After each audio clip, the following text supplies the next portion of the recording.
Hi everyone, welcome back to my channel. I hope you all have been doing well. First, I just wanted to say a quick thank you for all of the support and encouragement on my last video, which was on Bo Burnham's special Inside. That essay was purely just a burst of inspiration and passion as a result of watching the show, so I was happy and excited to see that it obviously resonated with so many of you as well. And we're almost at 3,000 subscribers, which is absolutely insane. I had literally less than 100 subscribers before posting that video. So again, I just cannot overstate how grateful I am. I am currently working on another video essay, which has been taking me some time, but in the meantime, I thought it would be fun to do a little bit more of a chill video and just share what I've been watching this summer. So let's do it.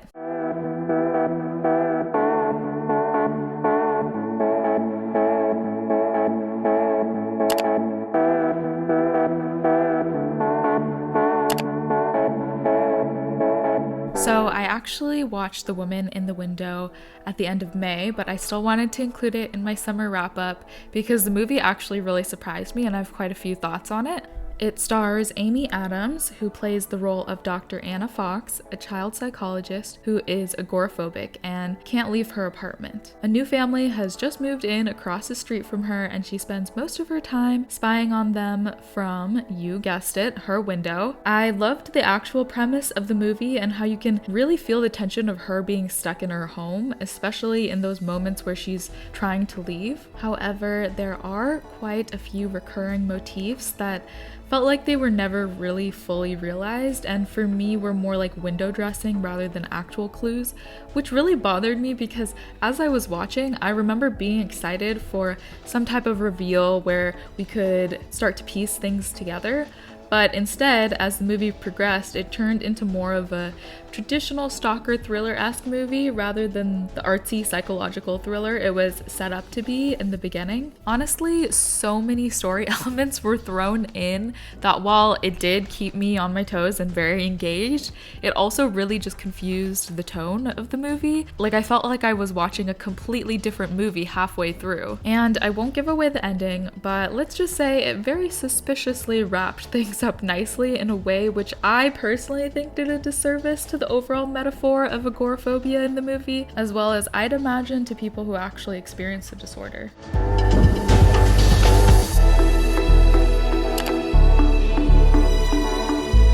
I got to watch Raya and the Last Dragon with some friends at a screening in the park last month, which was so delightful because A, it was free, which is always nice, and B, seeing a movie on the big screen after more than a year just made me so excited to watch something in theaters again.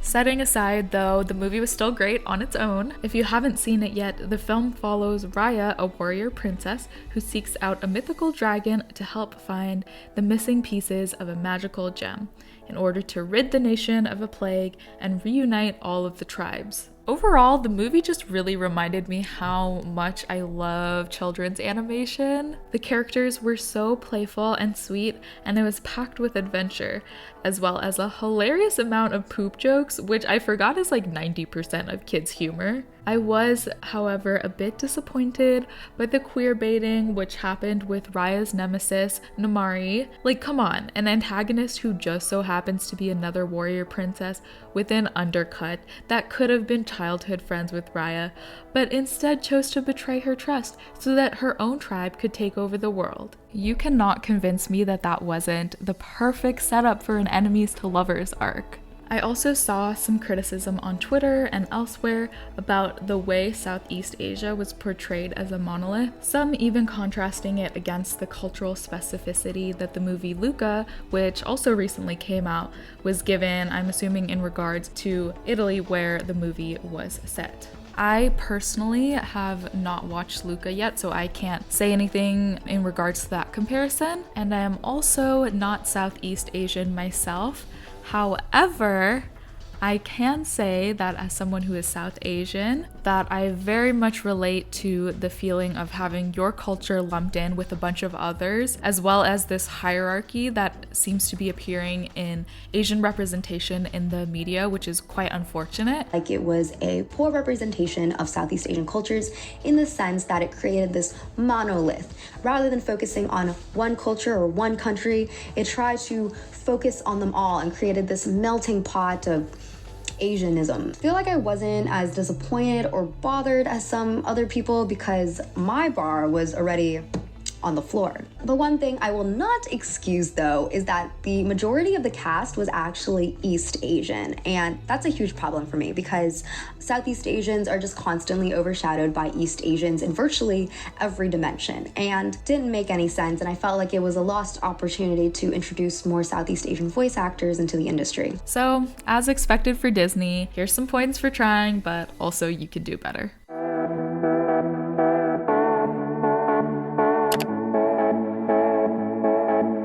For someone who is truly such a scaredy cat, I'm unfortunately very fascinated by the genre of horror. It's really had such a great resurgence of creative films in recent years. And as your predictable A24 stan, it was about time I watched a film written/directed by Ari Aster. I'm not going to lie, and I hate to say this, but I think the hype may have oversold this movie for me. Please don't hate me, but I think I just went in with a lot of expectations, which didn't really match up with what I was seeing, in a similar way with what happened with The Woman in the Window. The dialogue was really on the nose, the scenes were so drawn out, and the random gore was just too jarring for me. I realized the point might have been to slowly draw you into the illusion of an idyllic world, to feel the same feelings the characters are of slowly realizing the cultish nature of the festival and the place. But the pacing personally was off for me, and there was too much foreshadowing with the anthropology background to get this across. Like,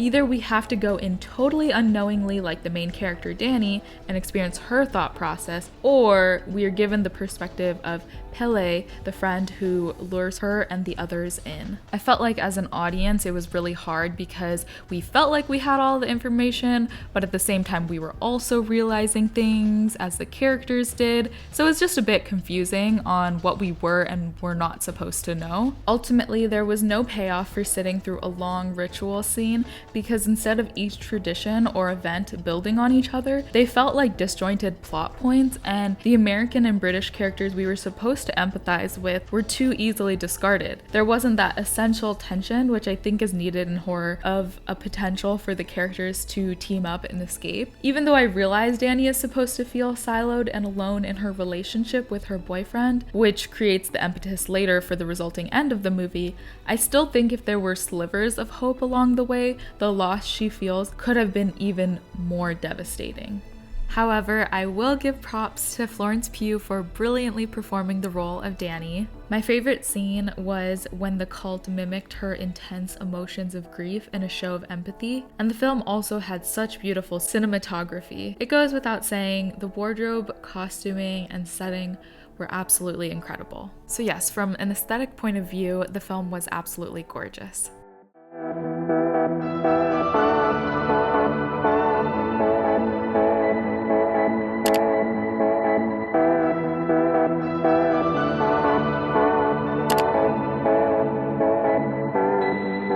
Follows Hannah Horvath, who is a writer, and her 3 friends living and working in New York in their 20s. I know this is a bit of a throwback show, but I've been revisiting this series because I never actually watched it while it was airing in the 2010s.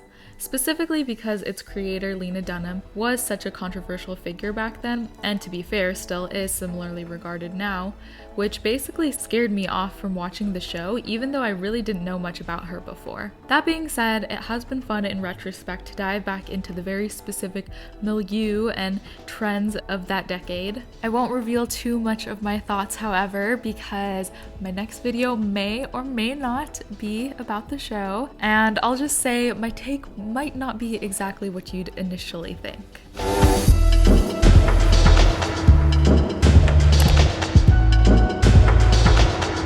On a similar note, the bold type also follows a main character who is a writer, Jane, and her friend group of 2 other millennial women, this time as they all work together at the fashion magazine Scarlet. This was one of those shows that unfortunately got the short end of the stick due to the pandemic, which cut its season 4 short. Luckily, they were allowed a short 6-episode season to wrap up the loose ends of the show, which is what I have been watching this summer as it aired. This show was definitely my comfort show during the pandemic as I binged the first 4 seasons on Hulu. There was something so consoling about watching a workplace-driven show during a time where nothing about working from home in my real life felt normal. Even more so with this last season, I've realized though, is how optimistic and utopian their office is. The head of the magazine, Jacqueline, is a mentor to all of the girls, but especially Jane, and is the kindest boss I've ever seen.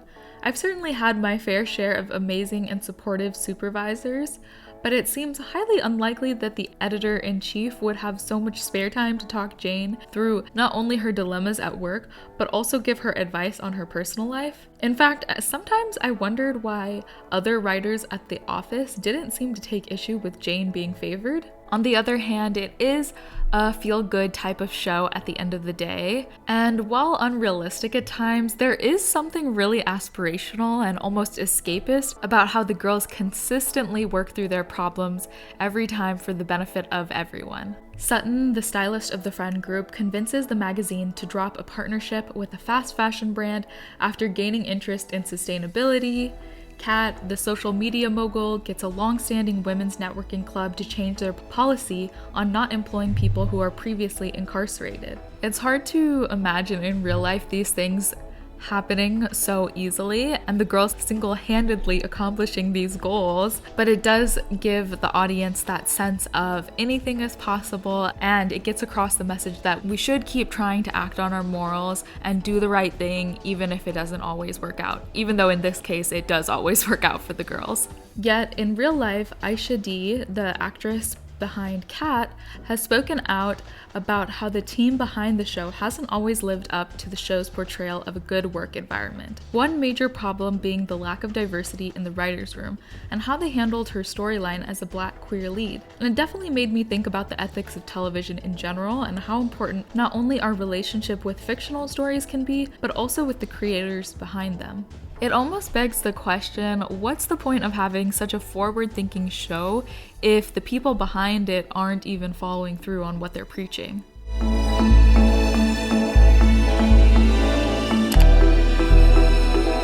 Yes, you heard it here first. This is an Olivia Rodrigo stan channel. And honestly, the more I had heard of this show and its premise, even before I had known of Olivia, the more I became obsessed with the concept behind it. In High School Musical, the series, a drama club at East High School put on a production of High School Musical as an homage to the original movie which took place at their school. Growing up, I was a High School Musical fan myself. Let it be known that I had a surprise moving away party in elementary school where I was gifted the CD for the soundtrack of the second movie. So the idea of having a whole new generation of fans, a legacy for the fictional universe that I love, and this weird meta fandom enacted by the characters on the show was so fun to me. Now, I have to be honest and say that the second season, which is what I've been keeping up with as it airs, has not been giving me the same energy that the first one did. I haven't watched the most recent couple of episodes simply because I haven't been motivated enough to yet, but I have watched episodes 1 through 7, and I think my main issue is that the musical the kids are putting on this season is Beauty and the Beast, which, while a favorite of mine as well, doesn't really make sense with the show. I get that they want the characters to play different roles and the show to stand on its own outside of the original series, but I also feel like that could be something they do in later seasons when we've already had a chance to really get to know the characters. Half of the charm of the show was referencing the old movies and parallels in their storylines or character arcs, but now there's none of that fun meta commentary, and I'm left wondering why I should be invested in the show.